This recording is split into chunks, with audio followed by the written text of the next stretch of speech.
I'm Jane Linn. I'm from CultureSource, and we're going to talk today about the MCACA mini grants and how you can apply for them, what they're for, all about the MCACA mini grant program. So let's jump right in. And this is the 2021 mini grant program.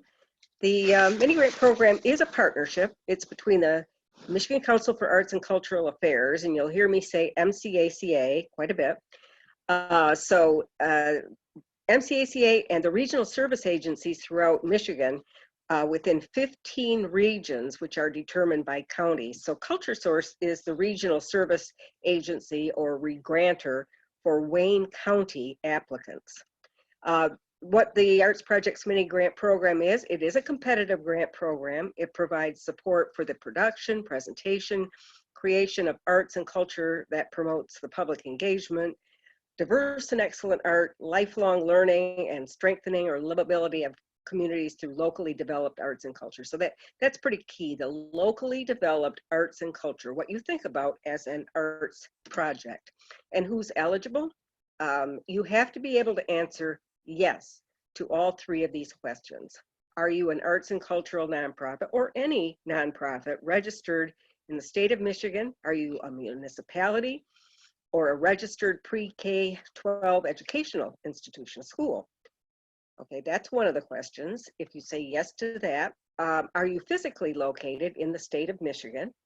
And then finally, will the proposed project, the thing you're planning to do, will that occur during the state's fiscal year 2021, which is between October 1st of 2020 and September 30th of 2021. So if you said yes to all those, you are eligible. So what are the deadlines? Do you have time to do this? Well, we actually have 2 rounds. You have to submit through an online system we'll talk a lot more about, SmartSimple. The round 1 deadline is 5 p.m. on August 3rd, 2020. And those are for projects that take place between October 1st of 2020 and September 30th of 2021. We also have set aside money for a round 2. And the deadline for that is 5 p.m. on January 15th, 2021 for projects that take place between March 1st, 2021 and September 30th of 2021. So you still have a chance if you missed that first deadline or you're watching this now in February, you know, you miss both of them, but if you don't have time for August 3rd, get started for the round 2. The SmartSimple system that we're going to talk about won't even accept applications after the deadline, and it won't accept incomplete applications. So again, what are these? The Arts Projects Mini Grant component, it provides for up to $4,000 of these opportunities to address arts and culture needs locally. So you'll learn all about what they are. You probably, if you're watching this, have an idea about what you need a grant for, and if it is an arts project that you're planning to do, keep watching. How do I apply for a mini grant? Well, first of all, you need to read the program guidelines carefully. And those program guidelines are on our webpage, the CultureSource webpage under resources, under funding, and then you'll see MCACA mini grants. If you go to that page, you scroll down, you will see MCACA mini grant guidelines for arts projects. You'll also see one for professional organizational development, which is going to be a separate video that we will be doing, and you can tune into that one too. So do read those guidelines carefully. Then you have to register and complete your organization's profile in SmartSimple, which is the online application portal. Once your information is complete, you can start your mini grant application and do save your work as you go along. You don't want to have to start over. So how are these mini grants awarded? You know, what do you have to do to get a mini grant? Well, the regional regranter in your region, and if you are in Wayne County, CultureSource is your regranter. We will have a panel of 4 or 5 reviewers who each read all the mini grant applications. And then they score on a 100-point scale in the SmartSimple platform. And then they meet, we will meet virtually, and discuss and finalize the scores and have a combined score that is reached. Applications that score higher than 80 points in a combined, all of these reviewers average score, anything higher than 80 can be recommended for funding. It's very competitive, limited dollars. So just because you get an 80 or above doesn't mean you're going to receive funding, but generally below 80, you really don't, you aren't recommended at all. So after that, we will, they decide not only on these scores, but then on the funding plan. Awards are made to those that score the highest, and you do your project, and then there's a final report that's due from each grantee. So what are the points, these 80 points, or excuse me, 100 points, what are those based on? So in the arts projects mini grants, your application narrative is worth 65 points. 25 points for artistic and cultural merit, 25 points for community impact, 15 points for implementation and management. So that's 65 of the 100. Then key staff and cultural workers and artistic bios, that's an attachment. And that is also, that's worth 10 points. Supplemental materials and or media library, we'll talk about all of these things, that's worth 5. Additional considerations, 10 points, and then budget, 10 points. So all of those add up to your 100 points. Few important things to know: the mini grant program is CultureSource if you're in Wayne County. Your application and who your regranter is, it depends on your physical location, where you reside, not where the activity takes place. Again, read the guidelines and do start before the due date, because you will want to get things going with plenty of time. Again, late applications are not accepted. A little bit more about mini grant arts projects. Again, you can apply for up to $4,000. You do have to have a match, a one-to-one matching with either cash or in kind. You can't use state funds as matching funds. You'll find that that in-kind match is going to be very handy. You don't have to have any cash of your own, although it does help, because you likely will not get full funding for what you ask for. So having that cash is going to be important. Funded projects, again, have to take place during the state's fiscal year. Applicants are eligible to receive 1 arts projects mini grant per fiscal year. And if you receive a mini grant in one category, they may not receive another one. You may not receive another one in that fiscal year. Although you can apply for an arts projects mini grant and a project support or operational support grant directly from MCACA during the same fiscal year, if you are recommended for both, you will have to choose which one to accept. That likely would be the grant directly from MCACA, because they are larger than the mini grant amounts. Council, the MCACA, the council reserves the right to limit the number, and you are required to have a Dun and Bradstreet number. Very easy, very quick to get if you don't already have one. Here are the things that MCACA funding may only be used for. Artist fees, which are directly related to the project you're applying for. Salaries or wages directly related to the project. Space rental, that could be for any kind of space, rehearsal, performance, exhibition, whatever your project is. Marketing or promotional expenses directly related to the project. Project supplies and materials, including performance or other production costs. And project-related curriculum materials, if you're doing an arts education project. If that's applicable, that would also be eligible for funding. Here's a very long list of non-allowable expenses. So do read it. They are in the guidelines. I'm not going to talk about each one. I'll just focus on a couple of them.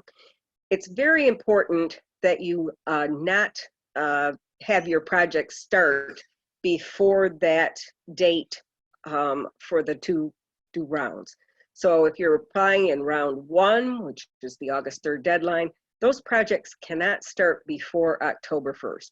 If you're applying in round 2 with a January 15th deadline, do not have that project start before March 1st. And then in any case, either round, they all have to be wrapped up by September 30th. So that's something to know about. Entertainment or reception functions, stay away from any kind of food or even if you have a gallery opening and you have wine and cheese and all that, that just cannot be included in the itemized budget. You may be doing it, but it's not part of this application. And then any out of state or out of country travel, that's another thing that's not allowable. So read through all of these things. There is fine prints associated with getting funding from the state, and you'll want to know about them. So here are just a few: the grantee responsibilities and requirements. If you have any unmet obligations, if you're late on a report, you can't apply for another round of funding. Also, if you are a college, a university, or a friends of a larger organization, you cannot apply, nor can you if you're a division or department of the state of Michigan or the federal government. You're going to have to sign a grant agreement that details terms for the use of the council funds. Note that the grant agreement will detail the scope of the work, that'll be your contract language, and the payment schedule. We will hold back 10% of the grant that is awarded to you until your final report has been submitted and approved. And then do note that your budget for your project requires you to list all the project and expense, both expenses and revenue that have to balance. You are not going to plan to make or lose money, remember that, in this phase. So you want all of your total project expenses to equal the revenue that you have lined up, because you're not going to have any unpaid bills. Accessibility, this is important. MCACA really wants to be sure that the arts are accessible to all people, and it's a priority. So you have to agree to make every attempt to ensure that programs are accessible to persons with disability, and in that you have to name someone who is in charge of making sure that if they request accommodation, you have to have someone in your organization who is named as the contact person who will make arrangements for the accessibility. And that'll go into your organization account when you set it up in SmartSimple. A little bit more fine print. You do have lots of other responsibilities, and you want to make sure you understand them by accepting state money. You're going to be affirming that you're familiar with the requirements. And then also, please know that the MCACA and CultureSource must both be credited, included in your publicity. We will provide logos for you if you are given a grant, and those are to be used in all of your materials or on your website.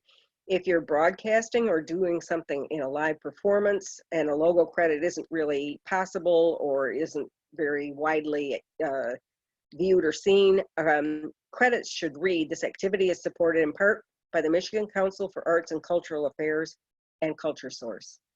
So do see the guidelines for all of that other fine print. We're not going to cover it all, but it's all in there in the Mini Grant Arts Projects guidelines. So now we're going to talk a little bit about SmartSimple.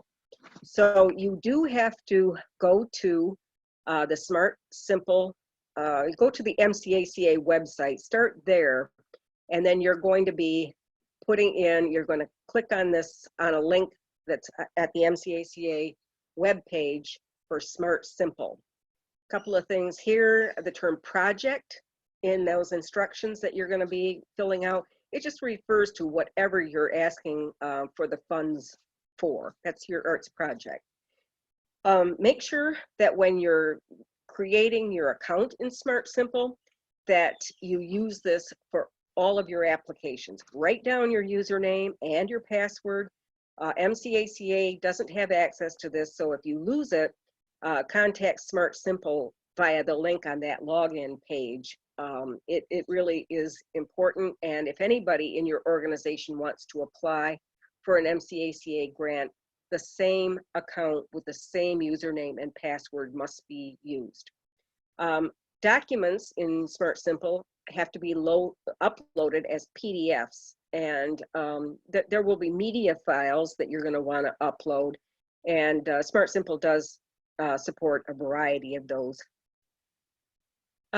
So before you start a mini grant application, it's important to note that you have to go in and create that profile or organizational account. You're going to complete the organization information section. You're going to complete the ADA 504, that's the account, accessibility. You're going to name who the person is, who's in charge of contact for accommodation to your project. You're going to complete the organizational history and board section. And then there's a demographics section. Once it's entered, I mean, here's the good news. You can use this over and over. It will autofill in your actual mini grant application and in future applications. You just go in, make sure that the information there is updated. If you have to change anything, if your board changes, if your authorized official changes, that person could either be a board chair or it could be your executive director, somebody like that, but it can't be the same person as your project director. The project director is the person, the feet on the ground, the hands-on person who knows and is managing what's happening with this project. Your authorized official is the person who knows, who's responsible for the organization's business and governance. So upon entering the account and completing those sections, then you can begin your application. You select an icon under My Opportunities. You'll see a screen that has all kinds of little opportunities, grant opportunities, and you want to select Mini Grant Arts Project and then Apply Now. Make sure that you're saving as often as you can, because the system will time out and you don't want to lose any of these things. And don't click Submit until everything is done. And it actually won't let you, if there are things you haven't done that are missing, it will give you a list of those things that are missing. There will be something on fees, but please note there's no fee to apply for a mini grant. There's an assurances section, and you are going to want to pay attention to this because you cannot apply for a mini grant without this assurances section being completed. What this is the assurance that your board knows about the project and is signing off on it. And so you want your authorized official to either fill in the date of the board meeting where they approved it and it's in your minutes, or if you haven't done that yet, let's say your next board meeting is until September and this is due August 3rd, then put in the date of your next board meeting and have your authorized official sign either case. And here's a whole section on DocuSign. That is the electronic service, signature service that you will do. You don't have to have an account. You don't have to access that portal. An email will be sent, we'll send a link to the specific document to be signed.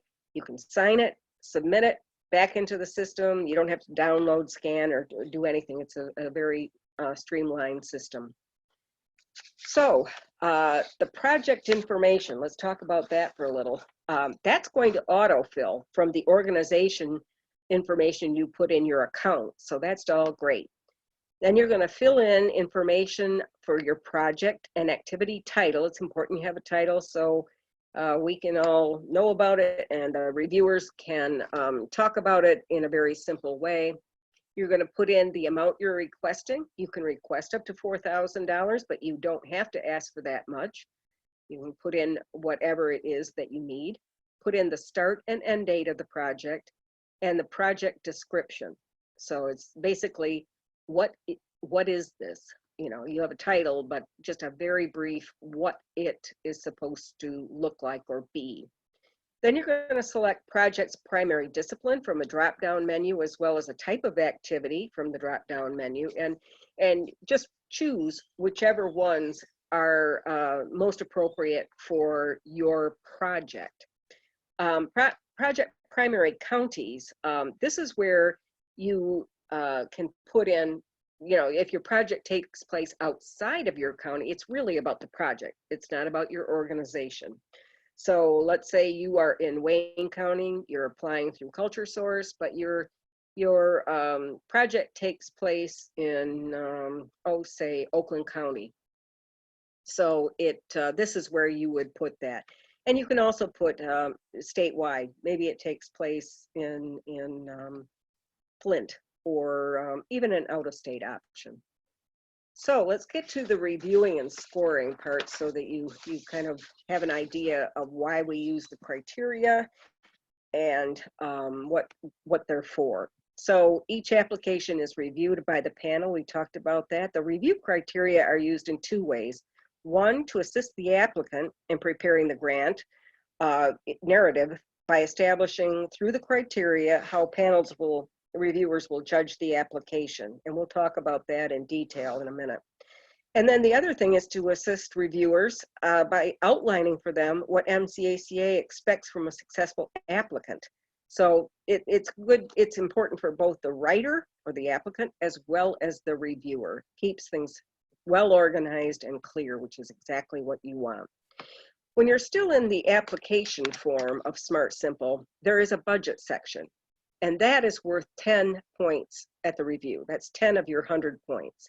So be sure to read the boxes and how to enter the budget. You're going to click Edit, and then the plus sign will add lines under expense categories. Then when it's completed, you click Save and Close. And then just remember, you've got to meet that cash match. So if you're asking for $4,000, you have to have $4,000 also. It can be cash, it can be in kind, which is the value of any goods or services donated to your project at their market value, or it can be a combination. Do keep complete records and receipts. You're not going to need to submit those, but you do want to have them on hand, and it's just part of best practices. So let's look at the attachments. So now we're out of the application form in SmartSimple, and you're going to get ready to upload several important attachments. So remember, those should be in PDF form. Don't create your PDFs through scanning. So do it directly through Adobe. Otherwise, they're very clunky. And don't have any password protection on your PDFs. If you're uploading images for some of your supplemental materials, they will be added in the media library. So every application will have three main parts of their attachments for the application. One is the narrative. One is key staff or cultural workers or artist bios. And then the other are supplemental materials or media library files. So let's look at those. So the narrative is a big part of your application. It's worth 65 points out of 100 in the review. So you want to look at what those criteria are. We'll be going through those. Make sure that you write them in order, and we'll go through, they're numbered. And if I would write what that criteria is as a title and then start writing. When you finish that section, put the next criteria. Just write it right out and then start writing, and same with the third. So all of your answers in this narrative have to be limited to 4 pages in 12-point font, leaving 1 inch on all sides. Make sure to number and include the name of your organization on each page. And do remember that not every one of the panel members is going to be familiar with your organization, or maybe your terminology or the environment you're operating. So you are going to want to make sure that you describe these as if somebody doesn't know the first thing about your organization, your audience, your anything about you. So number one is artistic cultural merit. This is the 25 of those 65 points. So 25 points out of 100. You're going to write artistic cultural merit, and then you're going to address the bullet points here. You want to describe the project. You want to really make sure that people understand what it is that you're going to be doing. I know that sounds a little bit simplistic, but it's pretty amazing how often people are so wrapped up in you're wrapped up in your project, you're passionate about it, and you want to make sure it's very clear the who, what, when, where, why. Describe very briefly what that project is and why you're doing it. You want to describe in this section how the project is going to use qualified appropriate artists, because that is important. And then explain how your project will provide experiences for audiences and participants to express themselves, to grow, further their well-being, be happier, be more educated, all of that. So that's the first one. The second criteria of your narrative is community impact. This is worth 25 points out of 100. You're going to want to address these bullets. You're going to write community impact, and then you're going to start writing. Describe how you engage with and learn from your audience and from your artists. And then describe how your organization's efforts to reach a broader community or specifically targeted audiences with programs, including your efforts to increase accessibility. This is all part of community impact, and you want to make sure that you demonstrate that all of these are well thought out and that you're addressing them. And then the third one is implementation or management, and that's worth 15 points out of 100. And so you're going to want to state clear parameters of the activities, timetable or schedule, showing when and how long the activities take place.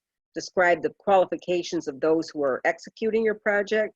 Could be staff, volunteers, the technical, artistic, or administrative experience they bring to your project. I wouldn't go too much in depth on that because you are going to have that attachment with bios, with the descriptions of your key people in terms of their qualifications.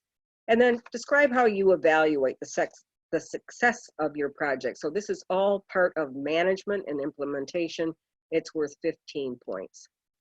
So that's the narrative. There are other attachments. Here's that key staff, cultural workers, or artist bios attachment. That's worth 10 points out of 100. So you don't really want resumes. This is going to be limited, this attachment, to 3 pages. You're going to want to provide the biography, could be a paragraph on each, describing how they relate to your application and project, and they're qualified for it. You're going to want to talk about the individuals involved both in the planning, the artists being brought in, or the administration where the project is taking place. Anything that really talks about how the people who are working on this are really qualified and appropriate to do so. Another attachment, and this is going to be supplemental materials, or that you're going to put in the media library. This is worth 5 points at the review. So use the remaining attachments to upload additional materials or samples of the work regarding the project that will assist the peer panel, the people who are reviewing it. So these could include marketing materials, any kind of models that are being used for the work, any evidence of past work, maybe your program guide, your season, the list of your season, photos from past work, articles, anything like that. So if it's in PDF, that will be uploaded in the supplemental material section. If it is going to be a video, audio, or images, that will be uploaded in the media library. Then there are other points, 10 points at the review for additional considerations. So panelists will devote 10 points out of your 100 to the completion of the applicant's organizational profile. So that's where we go back to how complete it was that you filled it in, correct information, ADA information, organizational history and board and demographics, all that part that you put in your applicant account. The panelists are going to look at that, and there could be information in there that merits additional consideration. So that's worth 10 of your 100 points. Then you're going to get to the assurances section. You've already put that in your account. So this page is just for reference only. It has to have been signed, and in the assurances, it will show up as visible in the signed assurances heading. If there's no PDF, you have to go back and make sure that you get that in your applicant profile or account, because otherwise it will not accept your application. The assurances must be done. So once you've completed the application, click submit at the bottom of the page. If you get a submission failed message, which may appear along with the list, if more information is needed, you'll get a list of those things that are missing. If you get a submission failed, make sure that you look at that list. It might be just one little thing that you forgot, and it will show you that list of what you have to go back and complete before it will take it. So remember those deadlines. Another couple of things to remember if you are, when you're writing your narrative or when you're going through this, be sure to use links to your website, your artists' websites, anything that will really help the reviewers see as well as read about your organization and the work that you've done. A successful submission does not incur that any of what you have submitted was accurate, that the materials uploaded correctly, or that it will receive funding. MCACA and CultureSource are not responsible for incorrectly uploaded materials or the inability to open the attachments. We also reserve the right to retain a copy of the application materials for archival purposes and permanent record. All application materials are public records, and do keep a copy of your application for your record. If you do have questions, be sure to give me a call and leave a message, because we are all working remotely. Our office number is there on your screen. You can also email me. It's probably going to be quicker for you to email me with your questions. And then I think that it's always good to do that if you really are having a question, either about using SmartSimple or just the content of it. So I'm going to go to our web page now and show you at CultureSource. There are resources at the top of the ribbon as you get into our web page.